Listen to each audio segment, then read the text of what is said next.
दोस्तों, हम जैसे मिडिल क्लास लोगों के लिए पैसा कमाना और फिर इस पैसे से करोड़पति बनना और फिर अरबपति बनना एक अधूरा सा ख्वाब लगता है, क्योंकि ये चीजें हमारे लिए बनी ही नहीं। ये सब बातें तो अमीर लोगों की बातें हैं, लेकिन आज की इस वीडियो में मैं आपसे चंद बातें शेयर करूंगा और ये बातें सिर्फ उन्हीं लोगों के लिए है जो अपनी लाइफ को और खुद को बेहतर बनाना चाहते हैं, जो वाकई ही अपनी लाइफस्टाइल को बदलना चाहते हैं। इसलिए दोस्तों, अगर आप भी चाहते हो कि इस पैसे की गेम को अच्छी तरह समझ सको और जान सको, तो इस मनी गेम की स्किल्स को लाजमी सीखना होगा। ऐसी स्किल्स जिनको बड़े बड़े फाउंडर्स, सीईओ, इन्वेस्टर्स और मशहूर लोग अपनाते हैं, और ऐसी स्किल्स जिनकी बेस पर ये लोग मिडिल क्लास से रिच बन रहे हैं। आप दोस्तों ने परेशान नहीं होना, क्योंकि आज हम आपसे पैसा जमा करने, इनको कैसे इन्वेस्ट करना है या कोई कैसा बजट प्लान बनाना है, इनके बारे में बात नहीं करेंगे, बल्कि आज हम आपसे अमीर लोगों के माइंडसेट के बारे में बात करेंगे, जिनको अमीर लोग अपनाते हैं और फिर एक सीढ़ी के बाद दूसरी, दूसरी के बाद तीसरी और फिर कामयाबी की सीढ़ी को छू लेते हैं। इसलिए दोस्तों, इन सारी स्किल्स को समझने के लिए इस पूरी वीडियो को देखना होगा, क्योंकि इसका हर एक पॉइंट बेहद अहम है। अगर तो आप हमारे चैनल पर नए हैं तो चैनल को लाइक, शेयर और सब्सक्राइब जरूर कर दें। तो चलते हैं अपनी वीडियो की तरफ। Number 1, being specific.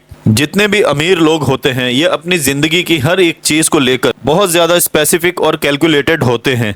वो अपना बिजनेस एक साल में कितना एक्सपेंड करना चाहते हैं, साल के आखिर में वो कितना पैसा कमाना चाहते हैं, कौन सी तारीख को क्या प्लान करना और क्या काम करना है, ये लोग सब कुछ डिसाइड करके रखते हैं। लेकिन ये सारी बातें तो हमारे सर के ऊपर से ही गुजर गईं। अब आसान लफ्जों में मैं आपसे बात करता हूँ। दोस्तों, दुनिया के जितने भी अमीर लोग होते हैं, वो अपनी जिंदगी की हर चीज के बारे में पहले से ही अपने दिमाग में प्लान बना के रखते हैं कि इन्हें जिंदगी में क्या चाहिए, कितना चाहिए। जिंदगी की हर चीज को पहले से ही प्लान करते हैं और फिर खुद को इस प्लानिंग के मुताबिक चलाते हैं। इसलिए अगर आप भी जिंदगी में अमीर होना चाहते हैं तो ये ना सोचे कि मुझे कितना अमीर होना है, बल्कि ये सोचें कि मुझे इतने साल में इतना पैसा कमाना है और फिर इस पैसे को कमाने के लिए मुझे ये काम करने पड़ेंगे। लेकिन फिर ये स्पेसिफिक स्किल्स आती कैसे हैं? तो दोस्तों, ये चीज खुद ही वक्त के साथ आपके अंदर डेवलप होने लग जाएंगी। लेकिन इस वक्त जो चीज जरूरी है वो है चंद एक सवाल जो आपको एक पेपर पर लिखने होंगे और इनके जवाब आपको खुद ढूंढने होंगे।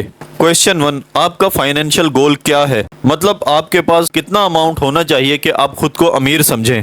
क्वेश्चन 2, तुम्हें एग्जैक्टली क्या काम और क्या बिजनेस करके रिच होना है। क्वेश्चन 3, कितनी देर तक आपको अपना गोल अचीव कर लेना है। क्वेश्चन 4, आपको इस गोल को अचीव करने के लिए क्या क्या कुर्बान करना पड़ेगा और इस अमीर बनने के लिए आप क्या क्या मुश्किल हैबिट्स डाल सकते हो। क्वेश्चन 5, और आखिर में आपको रिच क्यों बनना है। ये सब क्वेश्चन आपको एक स्पेसिफिक विजन देंगे। Point number 2, financial literacy. आप सब लोगों की सोच है कि आप एक बार अमीर हो जाएं तो आपका ख्वाब पूरा हो गया, लेकिन ये फाइनेंशियल लिटरेसी बिल्कुल भी नहीं है। यहाँ अमीर होने का मतलब ये है कि आपने अपनी अमीरी को किस हद तक कायम रखना है और इसको फिर आगे कैसे डेवलप करते जाना है। क्योंकि बाज लोगों के पास इतना पैसा आ गया था कि उन्होंने पैसे की कदर नहीं की और वो कर्ज में इतना डूब गए, क्योंकि उन्हें पैसा ग्रो करने की स्किल्स नहीं आई। अब उनके पास पैसे नहीं हैं, बल्कि आप यूँ कह सकते हैं कि फाइनेंशियल लिटरेसी ना होने की वजह से ये होती है financial literacy. Thanks for internet, हम आज के दौर में इस फाइनेंशियल लिटरेसी को बहुत आसानी से सीख सकते हैं। Number 3, long term vision. आजकल हमें हर चीज जल्दी चाहिए, जितना फास्ट हो सके उतना अच्छा। लेकिन यही चीज इंस्टेंट पाने के लिए पिज्जा डिलीवरी तक तो ठीक है, लेकिन ये चीज रिच बनने में काम नहीं करती। तभी काफी लोग बड़ा फाइनेंशियल लॉस कर बैठते हैं। लाइफ टाइम शॉर्टकट के चक्कर में रिच नहीं बन पाते। तो ये रिच इंस्टेंट बनने वाली मेंटेलिटी से बाहर निकलो दोस्तों। रिच लोग हमेशा लॉन्ग टर्म सोचते हैं, वरना अमेज़न के सीईओ कुछ ही सालों में अमेज़न को बंद कर दे अगर उन्होंने शॉर्ट टर्म की सोच रखी होती। लेकिन उनके पास आने वाले 5-10 साल का लॉन्ग टर्म विजन था। जैक मा के पास आने वाले 3 साल का अली बाबा का फाइनेंशियल विजन मौजूद था। ये ना सोचो कि मुझे रिच बनना है, बल्कि ये सोचो कि मुझे आने वाले वक्त में रिच होना है और लाइफ टाइम के लिए रिच होना है, और आने वाली जनरेशन भी मेरी वजह से रिच और प्रॉस्पेरस रहे।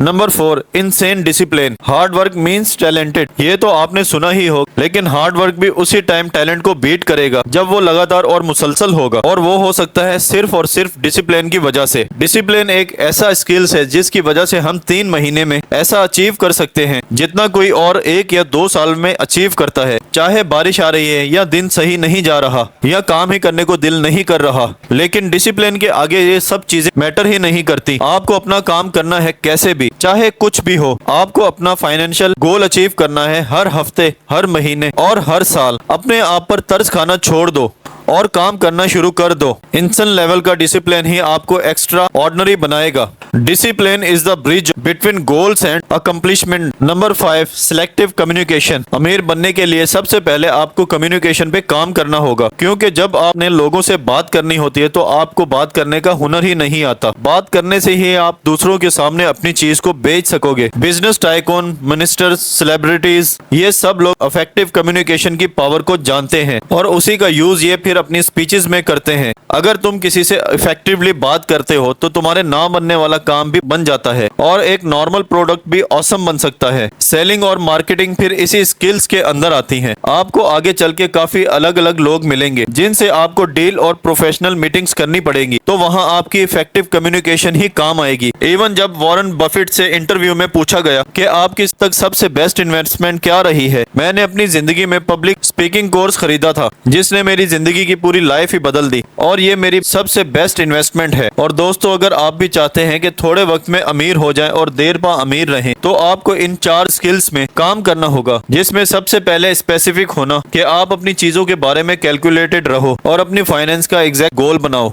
और अपनी फाइनेंशियल लिटरेसी को जारी रखो। मतलब इस फाइनेंस को कैसे इस्तेमाल करना है ताकि ये आपको देर तक फायदा दे। और तीसरे नंबर पर अपनी जिंदगी में डिसिप्लिन को कायम रखना है और चौथे नंबर पर अपनी कम्युनिकेशन पर काम करना है। आज के लिए बस इतना ही। कल फिर मिलेंगे एक नई वीडियो के साथ। तब तक के लिए अल्लाह हाफिज।